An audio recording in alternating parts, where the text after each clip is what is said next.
মাত্র ৫ মাস ভালোবেসে বিয়ের পরেই কি সত্যিই ভাঙনের মুখে রণজয় বিষ্ণু ও শ্যামপ্তি মুডলির সম্পর্ক? টলিপাড়ায় এখন এই একটাই চর্চা। রণজয়ের নাম জড়িয়েছে সহ অভিনেত্রী অভিকা মালাকারের সঙ্গে। অন্যদিকে শ্যামপ্তিকে নিয়েও চলছে নানা গুঞ্জন। তবে এই বিতর্কের মাঝেই অবশেষে মুখ খুললেন রণজয়। ঠিক কী বললেন তিনি?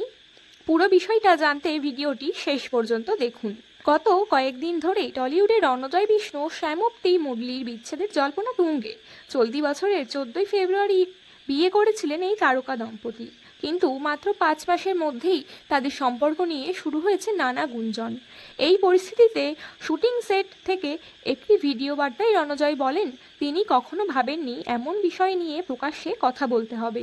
তিনি জানান, দুজন ভালোবেসে বিয়ে করেছেন এবং তাদের ব্যক্তিগত জীবন নিয়ে প্রকাশ্যে আলোচনা করতে তিনি আগ্রহী নন।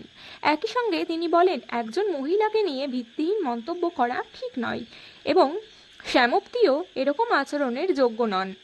বিচ্ছেদের জল্পনা নিয়ে রণজয়ের বক্তব্য, তাদের সম্পর্কের যা কিছু তা তারা নিজেরাই সামলে নেবেন। কারো কাছে কিছু প্রমাণ করার দায় তাদের নেই। পাশাপাশি তার সঙ্গে অভিকা মালাকারের সম্পর্কের গুঞ্জন নিয়েও তিনি প্রশ্ন তোলেন, এই দাবির কোনো প্রমাণ আছে কি? এখনও পর্যন্ত শ্যামপ্তি এই বিষয়ে প্রকাশ্যে কোনো মন্তব্য করেননি। তাই বিষয়টি নিয়ে নিশ্চিত সিদ্ধান্তে পৌঁছানোর সুযোগ নেই।